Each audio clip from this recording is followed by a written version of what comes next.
চট্টগ্রামে এখনো থামেনি মৃত্যুর মিছিল। বন্যার পানি কমছে, কিন্তু প্রতিদিনই বাড়ছে মানুষের কান্না, স্বজন হারানোর আর্তনাদ আর নিঃস্ব হওয়ার গল্প। কোথাও ঘুমন্ত পরিবারের ওপর ভেঙে পড়ছে ঘরের দেয়াল, কোথাও সন্তানকে বাঁচাতে ছুটে বেরিয়ে এসে খোলা আকাশের নিচে আশ্রয় নিতে হচ্ছে অসহায় বাবা মাকে। হাজারো পরিবার হারিয়েছে তাদের শেষ সম্বলটুকু। আর এই বিপর্যয়ের মধ্যেই নতুন করে বন্যার সতর্কতা কয়েকটি জেলার জন্য। তাহলে কি দেশের সামনে অপেক্ষা করছে আরও বড় দুর্যোগ? আজকের প্রতিবেদনে দেখুন বন্যা কবলিত মানুষের হৃদয় বিদারক বাস্তবতা এবং আসন্ন বিপদের ভয়াবহ পূর্বাভাস। বাঁশখালীতে গতকালও বন্যার পানিতে 2 জনের মৃত্যু হয়েছে। দেয়াল ভেঙে গায়ের উপর পড়লে ঘটনাস্থলে তাদের মৃত্যু হয়। এ নিয়ে সরকারি হিসেবে অতিবৃষ্টি, পাহাড়ি ঢল ও পাহাড় ধসে দেশের 7 জেলায় প্রাণহানির সংখ্যা বেড়ে 59 জনে পৌঁছেছে।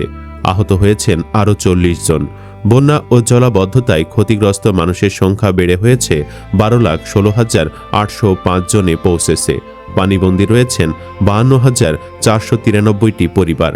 বাস্তবে নিহত, আহত এবং ক্ষতিগ্রস্তের সংখ্যা অনেক বেশি। সবচেয়ে বেশি প্রাণহানি হয়েছে কক্সবাজারে।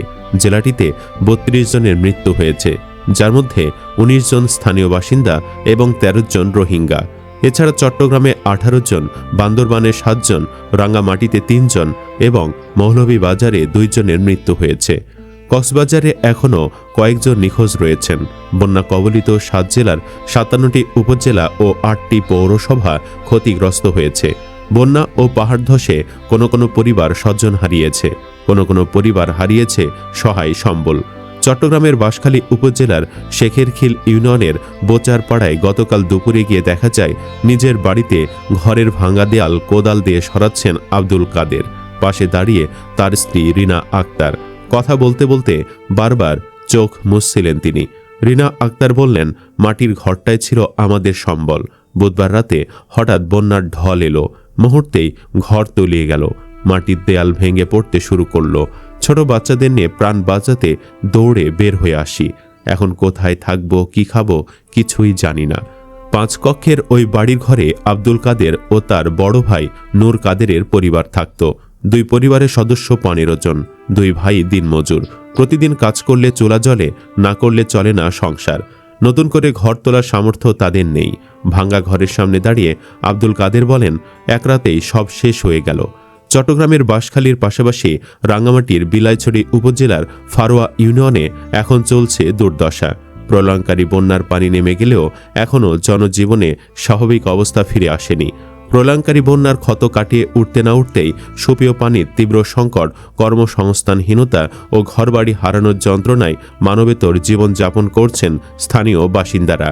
উপজেলা প্রশাসন সূত্রে জানা যায়, পুরো বিলাইছড়ি উপজেলায় ক্ষতিগ্রস্ত পরিবারের সংখ্যা 1928টি এবং ফারোয়া বাজার সহ ক্ষতিগ্রস্ত দোকানপাটের সংখ্যা 274টি।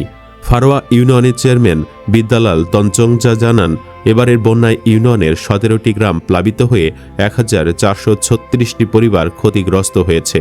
এ পর্যন্ত 850টি পরিবারকে ত্রাণ দেওয়া হয়েছে এবং 250 পরিবারকে সহায়তা প্রদানের কার্যক্রম চলমান রয়েছে। দুর্গম চাইনপাড়া ও আলীখেং নতুন পাড়া সহ কয়েকটি গ্রাম বাদে প্রায় সব এলাকায় ত্রাণ দেওয়া হয়েছে। বাকিগুলো পর্যায়ক্রমে দেওয়া হবে। তবে স্থানীয় ভুক্তভোগীদের অভিযোগ, সরকারি সহায়তা হিসেবে পাওয়া 10 কেজি চাল চাহিদার তুলনায় একেবারেই কম। ফারোয়া বাজার সহ আশপাশের দোকানপাট এখনও পুরোপুরি স্বাভাবিক হয়নি। ফলে সড়ক যোগাযোগ বিচ্ছিন্ন হওয়ায় নিত্য প্রয়োজনীয় পণ্য পরিবহনে নৌপথের ওপর নির্ভর করতে হচ্ছে, যা সাধারণ মানুষের ভোগান্তি বাড়িয়ে দিয়েছে।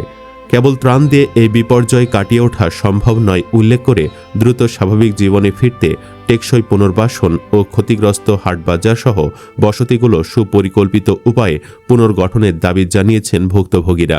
এদিকে বন্যার প্রভাবে স্থবির হয়ে পড়েছে শিক্ষার পরিবেশ। স্থানীয় বাসিন্দা সুদত্ত তঞ্চঙ্গা জানান, ফারোয়া সরকারি প্রাথমিক বিদ্যালয় সহ বেশ কয়েকটি শিক্ষা প্রতিষ্ঠানে হাঁটু সমান কাদা জমে থাকায় পাঠদান ব্যাহত হচ্ছে। সড়ক যোগাযোগ বিচ্ছিন্ন হওয়ায় ফারোয়া উচ্চ বিদ্যালয়ের অর্ধবার্ষিক পরীক্ষাও স্থগিত করা হয়েছে। অন্যদিকে চলাচলের পথ কাদাচ্ছন্ন থাকায় চর্মরোগ সহ নানা শারীরিক জটিলতা দেখা দিচ্ছে।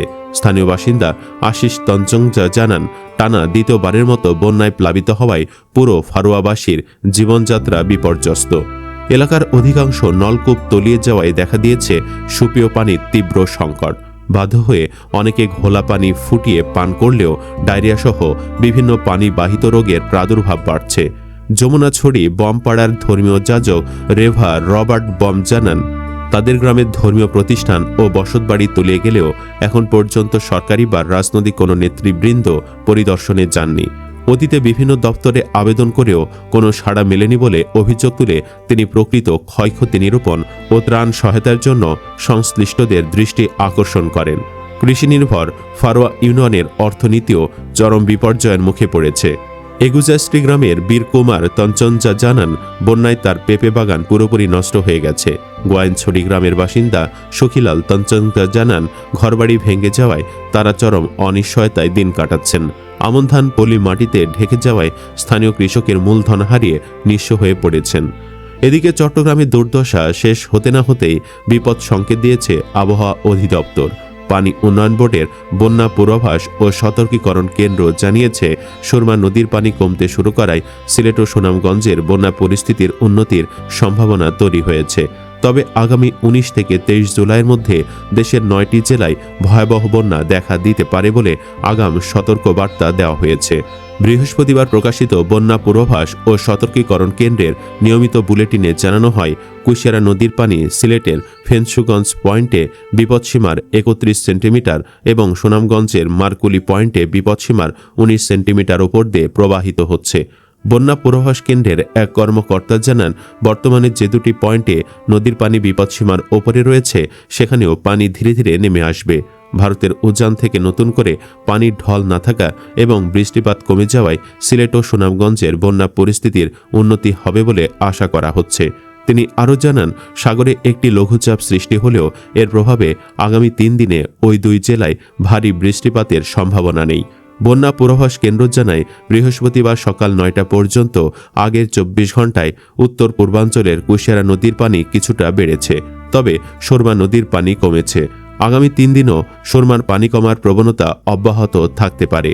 এছাড়া আগামী 24 ঘন্টায় সিলেট ও সুনামগঞ্জ জেলার সুরমা কুশিয়ারা নদী সংলগ্ন নিম্নাঞ্চলের বন্যা পরিস্থিতির আরও উন্নতি হতে পারে। বন্যা পূর্বাভাস ও সতর্কীকরণ কেন্দ্রের নির্বাহী প্রকৌশলী সর্দার উদয় রায়হান জানান, চলতি সপ্তাহের দ্বিতীয়ার্ধে তিস্তা, ধরলা ও দুধকুমার নদীর পানি বৃদ্ধি পেয়ে বন্যা পরিস্থিতির সৃষ্টি হবে।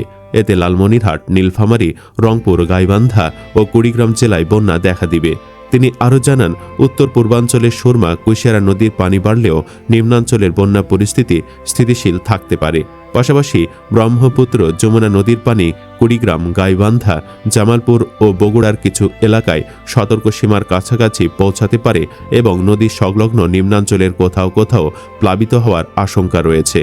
পূর্বাভাসে আরও বলা হয়েছে, বাংলাদেশ আবহাওয়া অধিদপ্তর, ভারতীয় আবহাওয়া অধিদপ্তর এবং বিভিন্ন বৈশ্বিক আবহাওয়া সংস্থার তথ্য অনুযায়ী উত্তর পশ্চিম বঙ্গোপসাগরে সৃষ্ট লঘুচাপটি সুস্পষ্ট লঘুচাপে পরিণত হয়েছে এবং আগামী 2 দিনে এটি আরও উত্তর পশ্চিম দিকে অগ্রসর হতে পারে।